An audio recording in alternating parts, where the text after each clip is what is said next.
નમસ્કાર દર્શક મિત્રો, હું અશોક મોદી અને મારી સાથે ડૉક્ટર ભાવેશભાઈ ઠક્કર જે હેલ્થમાં એક્સપર્ટ છે ફિટનેસના, અને આપણે એમનું પણ સ્વાગત કરીએ છીએ કાર્યક્રમમાં. ભાવેશભાઈ, આપનું સ્વાગત છે અને આપ નિહાળી રહ્યા છો અમારા GTPL ગુજરાતીની વિશેષ રજૂઆત કાર્યક્રમ અલ્ટિમેટ વેઇટ લોસમાં. અને જે પ્રમાણે દર્શક મિત્રો આપના સવાલો મળતા હોય છે વેઇટ લોસ અને વેઇટ લોસમાં, અને એમાં અમે દર રવિવારે શનિવારે ડૉક્ટર ભાવેશભાઈને આપણા સ્ટુડિયોમાં આમંત્રિત કરીએ છીએ. વેઇટ લોસના એક્સપર્ટ ડૉક્ટર ભાવેશ ઠક્કર, કે જેમને ઓબેસિટી વિષયનો અભ્યાસ 1998માં નડિયાદ ખાતે આવેલ JS આયુર્વેદિક કોલેજથી BMS કર્યા પછી પોતાના ક્લિનિકની શરૂઆત કરી હતી. પહેલા જ દિવસથી ડૉક્ટર ભાવેશ ઠક્કરે ઓબેસિટીની સારવારમાં 20,000 જેટલા પેશન્ટની સફળતાપૂર્વક સારવાર કરવાની સાથે સાથે વિશેષ ઓબેસિટીની સારવારમાં એક જ પેશન્ટનું 57 kg વજન ઘટાડવાની અસાધારણ સફળતા મેળવી છે. વેઇટ લોસ માટે ડૉક્ટર ભાવેશ ઠક્કરને 2007માં ગુજરાતના હેલ્થ મિનિસ્ટર શ્રી અશોકભાઈ ભટ્ટ દ્વારા સન્માનિત કરવામાં આવ્યા હતા. તેમજ 2021માં જાણીતી અભિનેત્રી નોરા ફતેહી દ્વારા ગુજરાતનું બેસ્ટ આયુર્વેદિક વેઇટ લોસ માટેનો એવોર્ડ પણ એનાયત થયો હતો. આજે સ્લિમ એન્ડ સ્માઇલના પ્રસિદ્ધ થયેલા બેનર સાથે ડૉક્ટર ભાવેશ ઠક્કર અમદાવાદ ઉપરાંત મહેસાણા, આણંદ, નડિયાદ ખાતે ઓબેસિટીની સમસ્યામાં વજન ઘટાડવાની શ્રેષ્ઠ સારવાર આપી રહ્યા છે. ભાવેશભાઈ, જે સવાલો આપણને ખૂબ જ મોટા પ્રમાણમાં મળી રહ્યા છે અને સવાલો કરવા બદલ પણ દર્શક મિત્રોનો ખૂબ ખૂબ આભાર. પણ જે સવાલો છે કે વેઇટ લોસ અને ફેટ લોસમાં જે એ લોકોની અલગ અલગ સમસ્યાઓ બનતી હોય છે કે ભાઈ જે લોકોને કોઈની વિટામિન્સની ઉણપ છે, ભૂખ વધારે લાગે છે, ઓછી લાગે છે, ઔષધો શારીરિક સમસ્યાઓમાં કઈ ઔષધો આ છે, બધી એ બધું ક્યાંક વેઇટ ગેઇનમાં કે વેઇટ લોસમાં પ્રોબ્લેમ થતા હોય છે. તો એના કન્સર્ન જે લોકોના સવાલ છે એને લઈને આપણા ખૂબ સવાલો હોય છે અને દર્શક મિત્રો ઇન્ડિવિજ્યુઅલ દરેક દર્શક મિત્રોના અમે સવાલ ના લઈ શકીએ, પણ કોમન સવાલોમાંથી આપણે સવાલો લેતા હોઈએ છીએ અને હું ભાવેશભાઈને કહીશ કે સવિસ્તાર ચર્ચા કરીશું કે દરેકને સમાધાન મળી જાય. ત્યારે ભાવેશભાઈ, જે વિટામિન્સની ઉણપને લઈને જે સવાલો ઘણા બધા છે, તો એમાં કોમન સવાલોમાંથી એક સવાલ લઈએ છીએ. પહેલો સંજય પટેલ છે અને એમને આપને સવાલ કર્યો છે કે ભાવેશભાઈ, કે વજન મારું 82 કિલો છે, મારે વિટામિન્સની ઉણપ છે, તો મારે કયો ડાયટ લેવો જોઈએ? ઓકે સંજયભાઈ, તમારામાં વિટામિન્સની ડેફિશિયન્સી છે. એનો મતલબ એવો નથી કે તમે વિટામિન્સ ઓછા લો છો. તમારા ખોરાકમાં ઓછા લો છો અને વિટામિન્સની ડેફિશિયન્સી થાય એવું દરેક સમયે યોગ્ય હોતું નથી. પરંતુ કંઈક મિસ્ટેક એવી થાય છે કે તમારા બોડીમાં વિટામિન્સ અને મિનરલ્સનું એબ્સોર્પ્શન પ્રોપર થતું નથી. તો બોડીમાં કંઈક એવું ડિસ્ટર્બ થઈ રહ્યું છે જેના કારણે આ ડેફિશિયન્સી થઈ રહી છે. તો જ્યારે ખોરાકની અંદર ટ્રાન્સ ફેટ વધારે લેવામાં આવે ત્યારે આ પ્રોબ્લેમ થવાની શક્યતાઓ વધી જતી હોય છે. ખોરાકમાં ટ્રાન્સ ફેટ આપણે વધારે લઈએ એટલે આપણા જે દરેક કોષો હોય છે એ કોષોનું જે ઉપરનું લેયર હોય છે એકદમ હાર્ડ થઈ જાય છે, જેના કારણે મિનરલ્સ અને વિટામિન્સ દરેક કોષની અંદર પ્રોપર એબ્સોર્બ થઈ શકતા નથી અને એની ડેફિશિયન્સી થાય છે. હવે આની અંદર તમે બહારથી વિટામિન્સ લો એ બરાબર છે, પણ એની સાથે સાથે તમારા બોડીમાં ટ્રાન્સ ફેટ ઓછી જાય કોઈ પણ રીતે એ પહેલું કરવું જરૂરી છે. તો ટ્રાન્સ ફેટ આપણે જે પેકેટ ફૂડ વાપરીએ છીએ એ બધામાં ટ્રાન્સ ફેટ હોય છે. પછી જે રિફાઇન્ડ ઓઇલ વાપરીએ છીએ એમાં પણ ટ્રાન્સ ફેટ હોય છે. બીજું કે આપણે જે તળેલો તેલ હોય, એકવાર તળેલા તેલનો વારંવાર ઉપયોગ કરવામાં આવે ત્યારે પણ એમાં ટ્રાન્સ ફેટ ઉત્પન્ન થતી હોય છે. તો આ બધી જે ટ્રાન્સ ફેટ છે એ આપણા બોડીમાં ડેફિશિયન્સી કરી શકે છે વિટામિન્સની. એટલે સૌથી પહેલાં તમે તમારા ડાયટની અંદર refined oil, packet food, fast food ને બંધ કરી દો અને જે આપણે ઘરે તેલ વાપરો એ પણ ફિલ્ટર ઓઇલ વાપરો અને જે એક વખત તળેલા તેલનો બીજી વખત ઉપયોગ ના કરો. એની સાથે તમારે જે વિટામિન્સની ડેફિશિયન્સી છે બહારથી થોડા પ્રમાણમાં લો, પણ ટ્રાન્સ ફેટ ઓછી કરશો તો વિટામિનનું એબ્સોર્પ્શન પ્રોપર થશે અને એની ડેફિશિયન્સી તમારે ઓછી થઈ જશે. ભાવેશભાઈ, અન્ય એક સવાલોમાં જે કોમન સવાલોમાં સૌથી વધારે જે મેજર સવાલો છે કે વારસાગત જે બધી બાબતો બનતી હોય છે, આપણે માનતા બી હોય છે, હવે એ મિટ્સ છે કે શું છે એમાં તમારી પાસે સમજીશું, પણ વારસાગત જે બાબતો આવતી હોય તો એમાં જે નોર્મલ વેઇટ ગેઇનની વાત છે તો એમાં ખોરાક કયો લેવો, શું કરવું, કઈ રીતે એને મેન્ટેન કરવું, એના સમાધાનની વાત છે. તો એમાં કોમન સવાલોમાં લઈએ છીએ. મારું નામ સુપ્રિયા જૈન છે અને મારા ફેમિલીમાં બધાનું વજન વધારે છે. મારો બાબો 5 વર્ષનો છે, તેનું વજન પણ થોડું નોર્મલ છે, પરંતુ તેનું વારસાગતના કારણે ભવિષ્યમાં વજન ન વધે તે માટે મારે શું કરવું જોઈએ? હા સુપ્રિયાબેન, તો ઓબેસિટી છે, વધારે પડતું વજન છે, એ વારસામાં મળી શકે છે અને વારસામાં તમારી લાઈફસ્ટાઈલ પણ મળી શકે છે. તમારા બાળકનું વજન તમે કહ્યું કે અત્યારે નોર્મલ છે, મતલબ એને વારસામાં વજન મળ્યું નથી. જો વારસાગત એનામાં ઓબેસિટી હોય, એનું વજન વધારે હોય, તો એનું બર્થ વેઇટ જ વધારે હોય છે અને પછી એનું વજન થોડું થોડું કરતાં વધતું હોય છે. જ્યારે વારસામાં વજન વધારે મળ્યું હોય ત્યારે એવી વ્યક્તિઓમાં ફેટ સેલની જે સંખ્યા હોય છે એ ઘણા પ્રમાણમાં હોય છે અને ભવિષ્યમાં એ ફેટ સેલ મોટા થતા હોય છે ને એમનું વજન વધતું હોય છે. અને 5 વર્ષ પછી જે વજન વધતું હોય છે એમાં નંબર ઓફ સેલ્સ નથી વધતા, પણ જે સેલની સાઇઝ હોય છે એ મોટી થતી હોય છે. મતલબ તમારા બાળકનું વજન અત્યારે નોર્મલ છે એટલે એને વારસામાં વજન વધારે નથી મળ્યું, એટલે એ બાબતને તમે ભૂલી જાઓ. હા, એને તમારી ઘરની જે લાઈફસ્ટાઈલ છે એ વારસામાં મળી શકે. માટે તમે તમારા બાળકનું જો ભવિષ્યમાં વજન ના વધે એ રીતે કરવું હોય તો સૌથી પહેલું તમારા બાળકની ઊંઘ પ્રોપર થવા દો. એને 7 થી 8 કલાકની ઊંઘ પ્રોપર મળે એ કરો. સવારે વહેલી સ્કૂલ મોકલવાની લાઈમાં તમે એને વહેલા જગાડી દો અથવા રાત્રે મોડા સુવાડો એવું ના કરો. બીજું, એને જે નાસ્તામાં તમે આપો એ સ્કૂલે જતા, તો એમાં ઘરનો જ નાસ્તો આપો. એને ફાસ્ટ ફૂડ, પેકેટ ફૂડ એ બધું આપવાનું બંધ કરી દો. બીજું કે તમે તમારા બાળકને ફ્રૂટનો જ્યુસ વધારે પ્રમાણમાં ના આપો, કોલ્ડ ડ્રિંક્સ બહુ પ્રમાણમાં ના આપો. એને ચોકલેટ બિસ્કિટ ખાવાની ઈચ્છા થાય તો ક્યારેક બજારમાંથી લાવીને એક આપો. ઘણી બધી વસ્તુઓ ઘરમાં લાવી અને મૂકી ના રાખો ચોકલેટ બિસ્કિટ, નહીંતર એ વધારે ને વધારે ખાશે ને એનું ભવિષ્યમાં વજન વધી શકશે. આટલો રૂટીન તમે ફેરફાર કરો અને એને કોઈ પણ આઉટડોર એક્ટિવિટીમાં એને થોડુંક જવા દો. મતલબ એ ક્રિકેટ રમે, બાસ્કેટબોલ રમે, હોકી રમે, કોઈ પણ એને ઘરની બહાર અડધો કલાક પ્રવૃત્તિ માટે એને રેગ્યુલર મોકલો. આટલું કરશો તો ભવિષ્યમાં તમારા બાળકનું વજન નહીં વધે. બિલકુલ. ભાવેશભાઈ, હવે જે આપણે જોયું છે કે જે લોકોના વેઇટ ગેઇન વધારે છે અથવા તો જે લોકોના વજન 100 kg આસપાસ છે, એવા લોકોને ક્યાંક સામાન્ય બીમારીઓ હોય છે, ડાયાબિટીસ છે, બીપી છે કે કોલેસ્ટ્રોલ, આ બધી બાબતો આપણે જોઈએ છે. પણ એવા એ લોકોના સવાલ હોય છે કે ભાઈ અમે એમાં જે દવાઓ લેતા હોઈએ છીએ તો એ દવાઓ બંધ થઈ શકે એવી બધી બાબત છે. તો એ પહેલો તો સવાલ એ છે કે ભાઈ આ દવાઓ બંધ કરવા પાછળ એ લોકોનો હેતુ શું હોય છે, કે દવાઓ ક્યાંક નુકસાન કરતી હોય છે કે એ લોકોના ડાયટ પ્લાનમાં, પ્રોગ્રામમાં ક્યાંય બાધા બનતી હોય છે. તો એ બી બાબત છે. તો એમાં ઘણા સવાલ છે, સવાલ લઈએ છીએ. વસંતભાઈ ચૌહાણ છે, ઉંમર એમની 65 વર્ષની છે અને 96 કિલો એમનું વજન છે એવું કીધું છે. ભાવેશભાઈ, મારો સવાલ છે કે બીપી માટેની મારે દવા ચાલુ છે, તો બીપીની ગોળી બંધ થઈ શકે ખરી? હા, તમારું બીપી વધારે છે, મતલબ તમારે મેટાબોલિક ડિસઓર્ડર છે. બીપી, ડાયાબિટીસ, ફેટી લીવર, આ બધા મેટાબોલિક ડિસઓર્ડર છે. એટલે કે તમારો બેઝલ મેટાબોલિક રેટ ડિસ્ટર્બ થાય, તમારું મેટાબોલિઝમ ડિસ્ટર્બ થાય, એના કારણે થતા હોય છે અને આ બધા લાઇફસ્ટાઇલ ડિસઓર્ડર છે. તો જે બીપી, ડાયાબિટીસ છે એને તમે પ્રોપર, જો તમારું વજન વધારે છે અને સાથે બીપી અને ડાયાબિટીસ છે તો તમારું વજન ઘટાડો તો આ બંનેમાં ફેરફાર આવી શકે છે. એક સર્વે પ્રમાણે જો તમારું વધારાનું વજન ખાલી 10% ઘટે તો પણ તમારું જે વધારાનું બીપી છે એમાં ઉપરના બીપીમાં લગભગ 20 થી 30 પોઈન્ટમાં અને નીચેના બીપીમાં 8 થી 10 પોઈન્ટનો ઘટાડો આવી શકે છે. બિલકુલ. અમારા જેટલા પણ પેશન્ટ ઓબેસ છે અને એમની સાથે એમને બીપી અને ડાયાબિટીસ છે, એ લોકોનું જ્યારે 10-15% વજન ઘટે છે ત્યારે 90 થી 95% પેશન્ટમાં ગોળીનો ડોઝ ઓછો થઈ જતો હોય છે અથવા બંધ થઈ જતો હોય છે. મતલબ તમે જો તમારું વજન પ્રોપરલી ઘટાડશો તો તમારે બીપીની ગોળી કદાચ બંધ થઈ શકશે. ઔષધોની સાથે જે બીજી બાબત છે કે જે લોકોને ખાસ ડાયાબિટીસ છે, હવે એ લોકોને જે સિન્સ મોર્નિંગ એક સવારથી જે લોકોને એક બાબત હોય છે કે મારે શું લેવું શું નહીં, અને ખાસ ચાની જોડે જ્યારે નાસ્તો કરવાનો હોય છે ત્યારથી જે લોકોને એક કન્ફ્યુઝન હોય છે કે મારે શું લેવું. તો એવા સવાલો પણ આપણી પાસે બહુ છે. એમાં એક સવાલ લઈએ છીએ. વર્ષા રાવલ છે, ઉંમર એમની 52 વર્ષ છે અને વજન એમનું કંઈક વધારે છે, વજન એક્ઝેક્ટલી કહ્યું નથી. પણ જે સમસ્યા છે ભાવેશભાઈ કે બીપી અને ડાયાબિટીસ છે. હું રોજ સવારે નાસ્તામાં ચા જોડે ડાયટમાં બિસ્કિટ ખાઉં તો તે યોગ્ય છે? એવી વાત છે.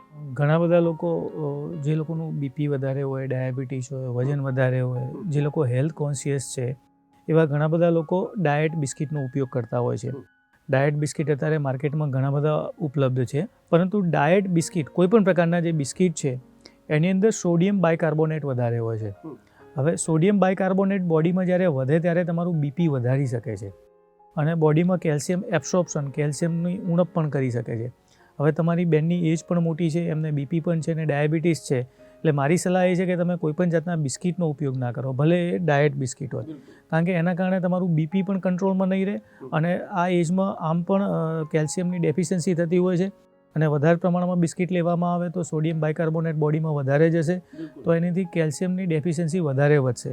તમારે બીપી કે ડાયાબિટીસ છે તો ઘરનો બનાવેલો કોઈ પણ તમે હેલ્ધી નાસ્તો લઈ શકો છો, બિસ્કિટ લેવા યોગ્ય નથી. મારું નામ કામિની પટેલ છે. મારું વજન વધારે હતું અને મારું યુરિક એસિડ પણ વધારે આવતું હતું. મેં ઘણી એલોપેથિક દવાઓ લીધી પણ મને કંઈ ફરક પડતો ન હતો. મેં ભાવેશ ઠક્કરની વેટ લોસ ટ્રીટમેન્ટ ચાલુ કરી. એનાથી મારું વજન 60 કિલોથી 50 કિલો થઈ ગયું અને યુરિક એસિડ 7 થી 4 જે નોર્મલ થઈ ગયું. One time visit Bhavesh Thakkar and slim and smile. બિલકુલ. અન્ય એક સવાલ એ છે, શૈલેષ પટેલ છે, ઉંમર 42 વર્ષની છે અને 83 કિલો વજન છે એમનું કહ્યું છે. સવાલ છે ભાવેશભાઈ કે મારે યુરિક એસિડ વધારે આવે છે અને પગમાં દુખાવો વધારે થાય છે, તો મારે કયો ખોરાક લેવો જોઈએ? જે લોકોનું વજન વધારે હોય છે એમાંથી ઘણા બધા લોકોને યુરિક એસિડની પ્રોબ્લેમ અત્યારે જોવા મળી રહી હોય છે. તો યુરિક એસિડ એક વેસ્ટ પ્રોડક્ટ છે. જ્યારે પણ ખોરાકનું પાચન થાય ત્યારે એમાંથી પ્યુરિન બને છે. હવે આ પ્યુરિન જ્યારે બ્લડની અંદર ભળે ત્યારે યુરિક એસિડમાં રૂપાંતર થાય છે અને આ જે યુરિક એસિડ છે એ યુરિન વાટે અને સ્ટૂલ વાટે શરીરની બહાર નીકળી જાય છે અને એનું જે એક નોર્મલ પ્રોસેસ છે.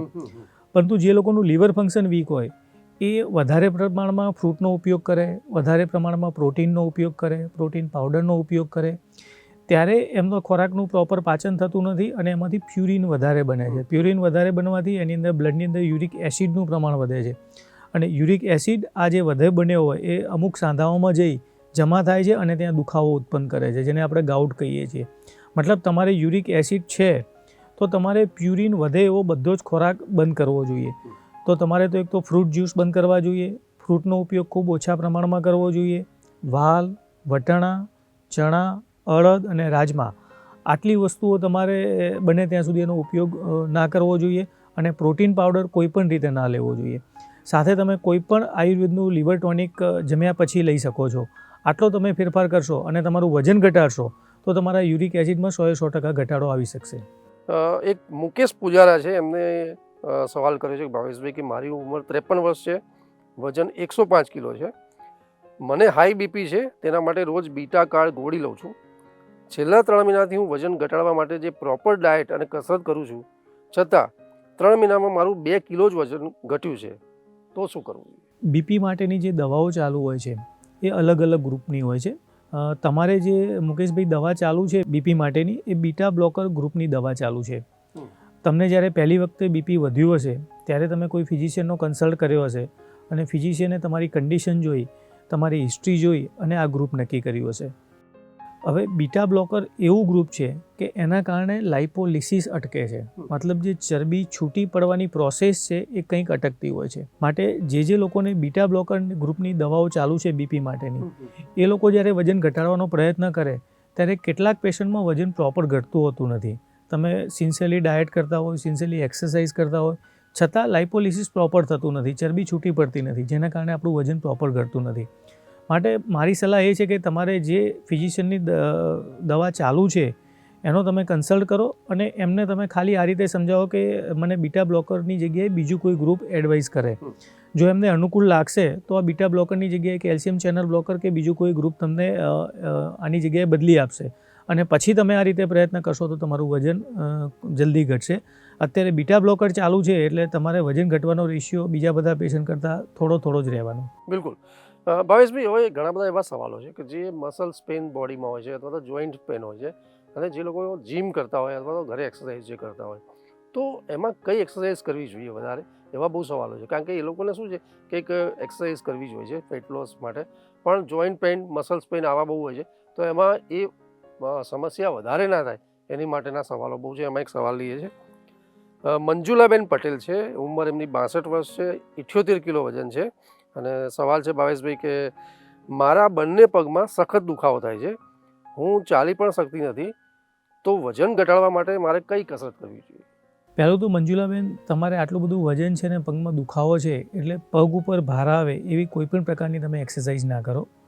બીજું કે તમે એકની એક જગ્યાએ અડધો કલાકથી વધારે બેસશો નહીં. અડધો કલાક થાય એટલે ઊભા થઈને ઘરમાં થોડો આંટો મારી લો. બપોરે સૂઈ રહેવાનું થોડુંક ઓછું કરી નાખો. અને બીજી હું તમને નાઇટ્રસ ઓક્સાઇડની એક્સરસાઇઝ બતાવું છું, એ તમે જ્યારે ટાઈમ મળે ત્યારે દર કલાકે 2-3 મિનિટ એક્સરસાઇઝ કરો.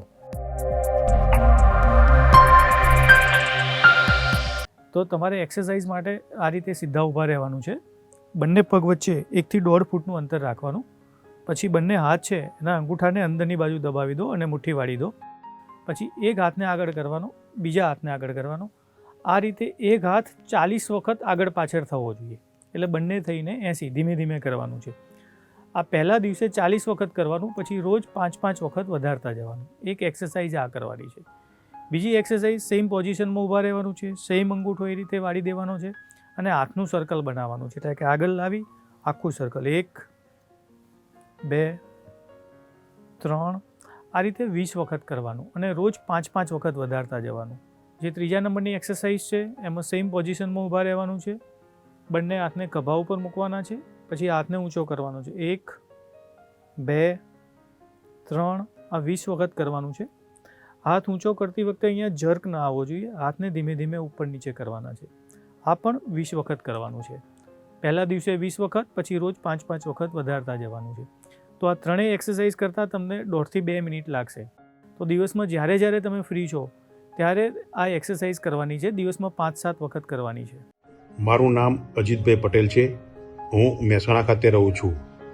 મારું વજન માર્ચ 2024માં 89 કિલો હતું. પછી મેં ડૉક્ટર ભાવેશભાઈનો કોન્ટેક્ટ કર્યો અને તેમના કોન્ટેક્ટમાં આવ્યા પછી તેમની ટ્રીટમેન્ટ થકી મારું 7 કિલો વજન ઉતર્યું છે. આ 7 કિલો વજન ઉતરવાના હિસાબે મારી પ્રેશરની ગોળી એલોપેથી જે ચાલતી હતી તે પણ ડૉક્ટરે બંધ કરાવી છે. માટે મને ખૂબ જ ફાયદો થયો છે. Thank you.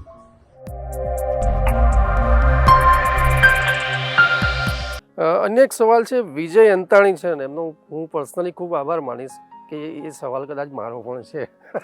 તો એવો સવાલ હું કરું છું કે વિજય અંતાણી ભાઈએ સવાલ કર્યો છે કે ઉંમર 40 વર્ષ છે, વજન 107 કિલો છે, મને જમવાના 1 કલાક પછી પાછી સખત ભૂખ લાગે છે અને જમ્યા પછી ગળ્યું ખાવાની ઈચ્છા ખૂબ થાય છે, તો શું કરવું?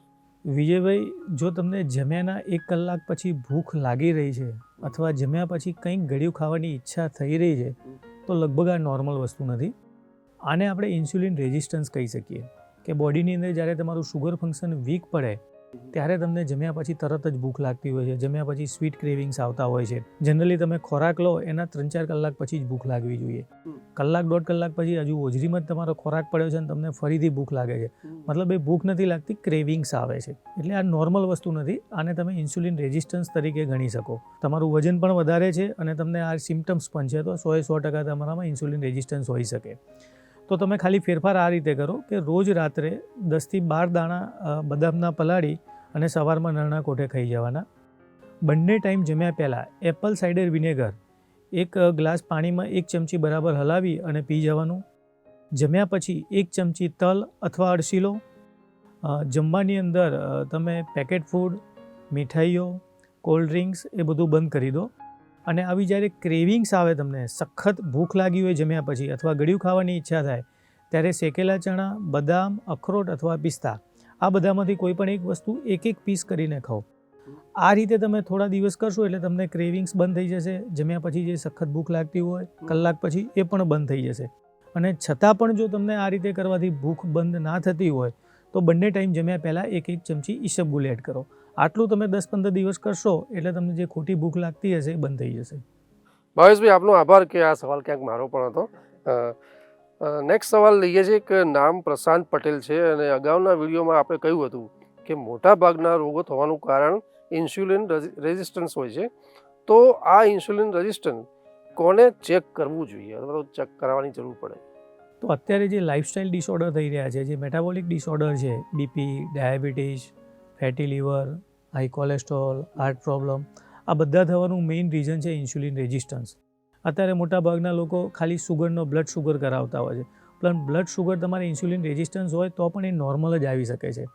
એટલે પહેલું તો તમારે બ્લડ શુગરની જગ્યાએ fasting insulin, fasting sugar, HOMA IR આ બધા રિપોર્ટ કરાવવા જરૂરી છે. તો ઇન્સ્યુલિન રેઝિસ્ટન્સ કોને કોને હોઈ શકે, મતલબ કોને કોને એના રિપોર્ટ કરાવવા જોઈએ? તો જે લોકોનું બીપી વધારે આવતું હોય, જે લોકોને જમ્યા પછી તરત જ ભૂખ લાગતી હોય, જે લોકોને રાત્રે પગની પિંડીઓમાં દુખાવો થતો હોય, ચેઇન સ્મોકર હોય, જે લોકોને ફેટી લીવર છે, જે લોકોને યુરિક એસિડ વધારે આવે છે, જે લોકોને વાસામાં બીપી કે ડાયાબિટીસની તકલીફ છે, જે લોકોમાં કોલેસ્ટ્રોલ વધારે આવે છે, તો આટલા લોકોએ એમનો ઇન્સ્યુલિન રેઝિસ્ટન્સ ક્લિયર કરાવવો, મતલબ એનો રિપોર્ટ કરાવવો જરૂરી છે. બિલકુલ. ભાવેશભાઈ, હવે આગળના જે વિડીયોઝ થયા છે એમાં તમે કહ્યું કે જે વેટ લોસમાં જે રોલ છે એ 80% ડાયટનો છે, આહારનો છે, 20% જ માત્ર કસરતનો છે. ઓકે. તો એવા આપણી પાસે બહુ સવાલો છે, લોકોને કન્ફ્યુઝન ક્યાંક છે એવું લાગે છે. તો એમાં એક સવાલ લઈએ છે. અનિલ ઠાકોર છે, એમને આપણને સવાલ કર્યો છે કે ભાવેશભાઈ, અગાઉના એપિસોડમાં આપણે કહ્યું હતું કે વજન ઘટાડવામાં ડાયટનો રોલ 80% છે અને કસરતનો રોલ જો 20% જ હોય તો હું વજન ઘટાડવા માટે કસરત ના કરું તો ચાલે? જનરલી આપણે અગાઉના એપિસોડમાં સમજ્યા જ હતા કે વેઇટ લોસ માટે ડાયટનો રોલ 70-થી 80% અને એક્સરસાઇઝનો રોલ 15-થી 20% જ છે.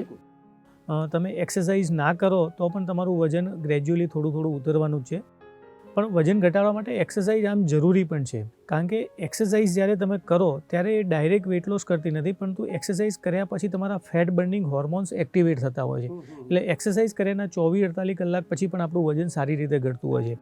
બીજું, જ્યારે તમે એક્સરસાઇઝ કરો ત્યારે બ્રેઇનને સિગ્નલ વધારે મળે છે, આથી તમારા મગજની શાર્પનેસ વધે છે, તમે કોઈ પણ નિર્ણય ઝડપથી લઈ શકો છો.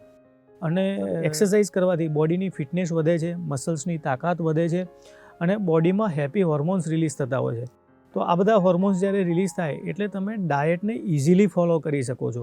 ડાયટ કરવું આમ ઇઝી વસ્તુ નથી, એના માટે તમારે પ્રોપર એની પેશન્સ હોવી જોઈએ. તો તમે એક્સરસાઇઝ કરશો તો તમે ડાયટને પણ ઇઝીલી ફોલો કરી શકશો. માટે ડાયટની સાથે સાથે તમે 15, 20, 25 મિનિટ એક્સરસાઇઝ કરશો તો તમારું વજન જલ્દી ઘટશે. ડાયાબિટીસના જે લોકો છે ભાવેશભાઈ, એ લોકોને તો હવે એવું લાગે છે કે શાકભાજી ખાવામાં પણ ક્યાંક એ લોકોને ડાઉટ્સ થવા માંડ્યા છે કે એ લોકોને ક્યાંક સ્ટાર્ચ વધારે બનતો હોય અથવા તો એવા શાકભાજી અવોઇડ કરવા જોઈએ અથવા તો એ ખાવાથી ડર બી લાગતો હોય છે. તો એવા મોટા સવાલોમાં એક સવાલ લઈએ છે. હર્ષ પટેલ છે, ઉંમર 40 વર્ષની છે અને 93 કિલો વજન છે. ભાવેશભાઈ, મારું ડાયાબિટીસ વધારે છે અને જે લોકોને ડાયાબિટીસ હોય તેમને કયા શાકભાજી વધારે ખાવા જોઈએ? જે લોકોને ડાયાબિટીસ હોય જનરલી બધા જ શાકભાજી, લીલા શાકભાજી વધારે પ્રમાણમાં લેવા જોઈએ. તો એની અંદર પર્ટિક્યુલર સૌથી પહેલું કારેલા, તાંદરજો, ભીંડા, કાકડી, પછી જીવંતી, આદુ, લસણ અને કોઈ પણ પાંદડાવાળી જે શાકભાજી હોય આટલાનો તમે રેગ્યુલર ઉપયોગ કરો તો ડાયાબિટીસને કંટ્રોલ થવામાં સરળતા સારી રહેશે. અન્ય એક સવાલ છે, કાજલ પટેલ છે, ઉંમર 33 વર્ષની છે. આપને ભાવેશભાઈ સવાલ કરે છે કે કોઈ પણ વ્યક્તિનું વજન મેટાબોલિઝમ સ્લો થવાના કારણે વધે છે, તો મેટાબોલિઝમ સ્લો કયા કારણથી થાય છે? તો દરેક વ્યક્તિમાં મેટાબોલિઝમ સ્લો થાય તો જ એમનું વજન વધતું હોય છે. મેટાબોલિઝમ સ્લો થવાના ઘણા બધા કારણો છે, પણ જે જનરલ કારણ છે જે અત્યારે જોવા મળ્યા છે કે જેના કારણે લોકોના વજન વધારે વધી રહ્યા છે, તો એમાં સૌથી પહેલું છે ક્રશ ડાયટ. જ્યારે સમજ્યા વગર ખાવા પીવામાં તમે ફેટ મતલબ ઘી તેલ ઓછું કરી નાખો છો, જે ક્રશ ડાયટ કરો છો, એના કારણે પણ તમારું થાઇરોઇડ ફંક્શન વીક પડે છે અને ઇનડાયરેક્ટલી તમારું મેટાબોલિઝમ સ્લો થાય છે. બીજું, રાત્રે જ્યારે ઉજાગરા કરવામાં આવે, રાત્રે પ્રોપર ઊંઘ પૂરી ના થાય ત્યારે પણ તમારું મેટાબોલિઝમ સ્લો પડી શકે છે. ત્રીજું, કે રાત્રે પ્રોપર ઊંઘ ના થાય અને બપોરે વધારે પ્રમાણમાં સૂવામાં આવે ત્યારે પણ તમારું મેટાબોલિઝમ સ્લો પડે છે. વધારે પડતા એકટાણા કરવામાં આવે, વધારે પડતા ઉપવાસ કરવામાં આવે તો એના કારણે પણ મેટાબોલિઝમ સ્લો પડે છે. સમજ્યા વગરની વધારે પડતી હાર્ડ એક્સરસાઇઝ કરવામાં આવે ત્યારે પણ મેટાબોલિઝમ સ્લો પડી શકે છે અને એક વખત ઘટેલું વજન ફરીથી વધે, ફરીથી ઘટે, ફરીથી વધે, એટલે કે આને યોયો સિન્ડ્રોમ કહેવામાં આવે છે. એના કારણે પણ તમારું મેટાબોલિઝમ સ્લો પડી શકે છે. ભાવેશભાઈ, આપનો ખૂબ ખૂબ આભાર અને ધન્યવાદ. અને દર્શક મિત્રો, હું માફી ચાહીશ કે સવાલોનું ખૂબ લાંબુ લિસ્ટ છે, પરંતુ અહીંયા સમયની ક્યાંક મર્યાદા છે. તો નેક્સ્ટ એપિસોડમાં જે આપના સવાલો છે બાકીના એ આપણે લેવાનો પ્રયત્ન કરીશું અને જે સ્ક્રીન ઉપર જે નંબર છે એની પર ચોક્કસપણે આપ સવાલ કરી શકો છો. ભાવેશભાઈ, આપનો વિશેષ આભાર. ખાસ કે દર્શક મિત્રોના એવા પણ કોમેન્ટ્સ મળે છે કે સારા કે આપના શોમાં અમને ફેટ લોસ, વેઇટ લોસ ઉપરાંત પણ જે બીજી અન્ય ટિપ્સ મળે છે, જે શારીરિક સમસ્યાઓ છે એ બધી બાબતો પણ કેટલીક સારી એવી બાબતો અમને એક સ્પેશિયાલિસ્ટ પાસેથી મળે છે. એની માટે આપને ખૂબ સારા એવા અભિનંદન છે અને લોકોએ સરાહ્યું છે. તો દર્શક મિત્રો, નેક્સ્ટ એપિસોડમાં ફરી મળીશું. ત્યાં સુધી રજા આપશો. નમસ્કાર.